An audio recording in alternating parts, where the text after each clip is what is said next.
today isn't going to, I mean, it's an escape, but it's a submission. We're going to work two submissions. Um, and they work well together.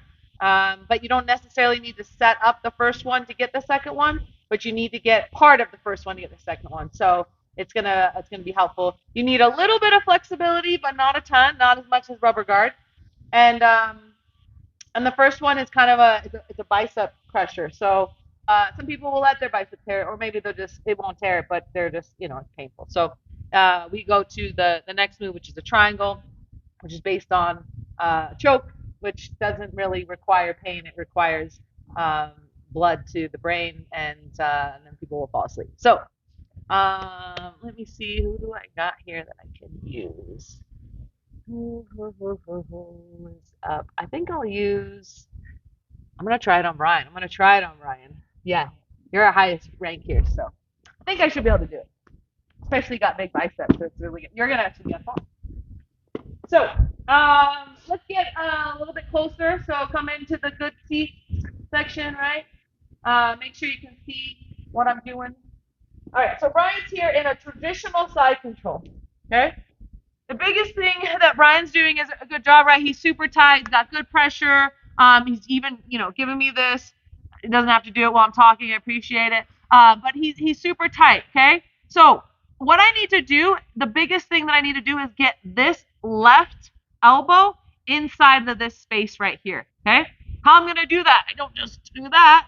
I gotta start to make some space. So maybe I move away, I bridge, and then I shrimp back. So I'm basically trying to get in here with this left elbow.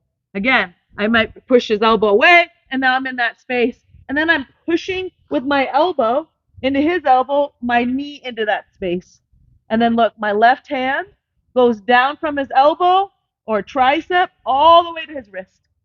Right? What's at the bottom of if I find his elbow or his bicep, then I know where his wrist is. So I don't even have to see it. I can feel it. So that's the first step we're going to do together. So here, I start to push away. I go here, and I go all at once. I'm pushing that knee. I'm not bringing his elbow to my knee. I'm bringing my knee inside his elbow, pushing that into my shin, and then grabbing here. Next thing I do, I put my left leg over that elbow to lock it down. And now look at my right hand. I need to hold him down. Now, realistically, I'd have to do this really quick on Ryan because right now he could probably just lift me up, right? So this is something I have to do a lot faster if I was going to get it on him, but I'm going to teach it to you guys regardless, right? I could still get it to him if I was in the air. So I'm here. That's our first step, and I am controlling this because I don't want him to posture as easy. So I'm controlling here. Maybe even I can grab my shoulder. I'm choking myself with his big ass shoulder. So I'd go here. Next step, I take my right foot and I swivel it under his arm right there. Okay? When I feel it's time, I'm gonna straighten my left leg, pull this under to my belly button. So his wrist is now my belly button. My left leg comes over and I'm pulling and pushing away. So what's basically happening, my shin is going into his bicep and I'm trying to push this closed as I kick away my foot at the same time. It's not comfortable, right? Yeah. Again, not everybody's going to tap, right? Some guys have really high pain tolerances. Maybe I don't have my shin in the most perfect place, whatever. It's okay. I'm going to show you the next thing, but this is where we're going to try to get to first, okay? It's a little fun one. And if he pulls out, what's cool about this, if he pulls his arm out, guess what? I'm going to have enough space to get out of side control. So it's a win-win, okay?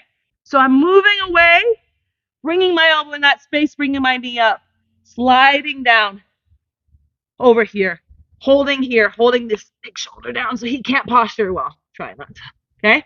Then my left leg circles under. Now notice, you guys, am I on my back or on my side? Yes, I'm on my hip. If I try to do this on my back, I can't get under and he's just going to get out. So I really want to be on my side, kind of pushing into my shin into his arm, okay? Just making that space for me to bring that in. Straighten my left leg, pull this into my belly button, figure 4, squeeze, pushing his arm up and kicking my right leg out as I pull his arm. And he that hurt more. It hurt more this time than last time. You got like I can feel your shin more. Yeah. See, sometimes it's just it's finicky. Okay. Questions before I do it again. If you can't see perfect, make sure you change your position right now so you can see it. Everybody can see it. Okay. You all better freaking do it perfect. Just kidding. Okay. So he's making it tighter. He's making it harder for me. So I'm gonna have to start breaking away. Boom. Here. And I am using my thumb on this wrist here. And I lock it down. Make sure I don't forget about this arm here. When I'm ready, I swing that in. Bring this over here. And I'm kicking my foot out towards that direction. And I'm pushing his wrist up. Kicking that out. Not fun. Not fun, right, Brian? So the biggest thing here, guys, is going to feel weird to turn away from your partner, but you are turning away, and it's going to be your outside knee that's going into that crook of their elbow, okay? Same thing when you hook that leg under, it's going in the crook of the elbow. Because then when you pull it around, this is going to go right around into that bicep right there, okay? It's so super close. Crook of the elbow, bicep, right? Questions? All right, guys, let's try. You need to see it? No, good. Okay, let's try it. 1, 2.